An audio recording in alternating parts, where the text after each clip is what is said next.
এখানে প্রায় 25 কোটি টাকার প্রকল্প তারা অস্বাভাবিক বিভাগে বরাদ্দ নিয়েছেন এডিবি এবং রাজস্ব তহবিলের। সেটাই আমি বলার চেষ্টা করেছি, বোঝানোর চেষ্টা করেছি। ফোন আলাপ হয়েছিল হাসনাত আব্দুল্লাহ সাহেবের সাথে, উনি এই জিনিসটাকে জনমনে বিভ্রান্তি করার জন্য আমার কথাগুলা কাট করে ছোট্ট একটা অংশ দিয়ে জনমনে বিভ্রান্তি ছড়ানোর চেষ্টা করেছে। কুমিল্লা জেলা পরিষদ থেকে এনসিপির 2 শীর্ষ নেতার নামে কোটি কোটি টাকা নেয়ার অভিযোগ করে নতুন বিতর্কের জন্ম দিয়েছেন জেলা পরিষদের প্রশাসক মোস্তাক মিয়া। তবে পরে তিনি দাবি করেন গণমাধ্যমে তার বক্তব্য ভিন্নভাবে উপস্থাপন হয়েছে। এ নিয়ে রাজনৈতিক অঙ্গনে চলছে আলোচনা সমালোচনা। কুমিল্লা থেকে মহিউদ্দিনের পাঠানো তথ্য ও চিত্রের ডেস্ক রিপোর্ট।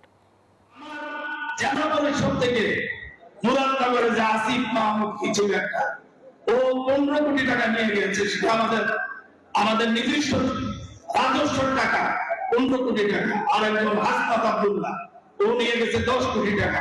শনিবার কুমিল্লা শিল্পকলা একাডেমি হলরুমে শহীদ প্রেসিডেন্ট জিয়াউর রহমানের 45তম শাহাদাত বার্ষিকীর আলোচনায় এমন বক্তব্য দেন জেলা পরিষদ প্রশাসক মোস্তাক মিয়া। মুহূর্তেই তা সামাজিক যোগাযোগ মাধ্যমে ছড়িয়ে পড়ে, রাজনৈতিক অঙ্গনে জন্ম দেয় নতুন আলোচনা সমালোচনা। লুটপাট করেছে। পরে কুমিল্লা 4 আসনের সংসদ সদস্য হাসনাত আব্দুল্লাহ ফোন করে মোস্তাক মিয়ার কাছে বিষয়টি জানতে চান। অর্থ বরাদ্দ নিয়ে ওই আলোচনার মাধ্যমে তাদের 53 সেকেন্ডের ফোন আলাপের এই রেকর্ডটিও আবারও সামাজিক যোগাযোগ মাধ্যমে ছড়িয়ে পড়ে। উন্নয়ন কাজের জন্য বরাদ্দ পাওয়া অর্থ হাসনাত আব্দুল্লাহ ব্যক্তিগতভাবে নিয়েছেন এমন বক্তব্য অস্বীকার করতে শোনা যায় জেলা পরিষদের প্রশাসক মোস্তাককে। রাজস্ব খাত থেকে 5 কোটি টাকা আর 10 কোটি টাকা না আপনি টাকা খাইছেন সেটা তো আমি বলি। ডেভেলপমেন্ট ওয়ার্কে আপনারা 2 উপজেলায় নিয়ে গেছেন 25 কোটি। তো বৈষম্য বিরোধী আপনি এটা বলেন না ওইটাই বলছি। এটা হয়তো মিডিয়াতে পুরোটা হয়তো আসে নাই আর কি, সেটা হইতে পারে। এদিকে সাবেক উপদেষ্টা আসিফ মাহমুদ সজীব ভুইয়া নিজের ফেসবুক পোস্টে বলেন, সরকারি প্রকল্প অনুমোদনের আগে সর্বোচ্চ পর্যায়ে যাচাই বাছাই করা হয়। কোনো অনিয়ম হয়ে থাকলে তা জনগণের সামনে প্রকাশ করার আহ্বান জানান তিনি। আই এম চ্যালেঞ্জিং যে আপনি শেয়ার করেন যে কোন ফাইলে ইলিগালি সচিবকে অগোচরে রেখে উপদেষ্টা স্বাক্ষর করেছে। I am willing to answer. If you have any doubt about any files you can call me. পরবর্তীতে বিষয়টি নিয়ে সাংবাদিকদের প্রশ্ন করলে জেলা পরিষদের প্রশাসক মোস্তাক বলেন, তার বক্তব্যটি ভুলভাবে প্রচার করা হয়েছে।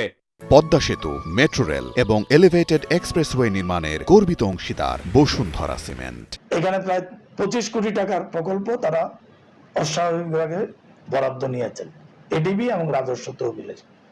সেটাই আমি বলার চেষ্টা করেছি, বোঝানোর চেষ্টা করেছি। ফোন আলাপ হয়েছিল হাসনাত আব্দুল্লাহ সাহেবের সাথে, উনি এই জিনিসটাকে জনমনে বিভ্রান্তি করার জন্য আমার কথাগুলা কাট করে ছোট্ট একটা অংশ দিয়ে জনমনে বিভ্রান্তি ছড়ানোর চেষ্টা করেছে।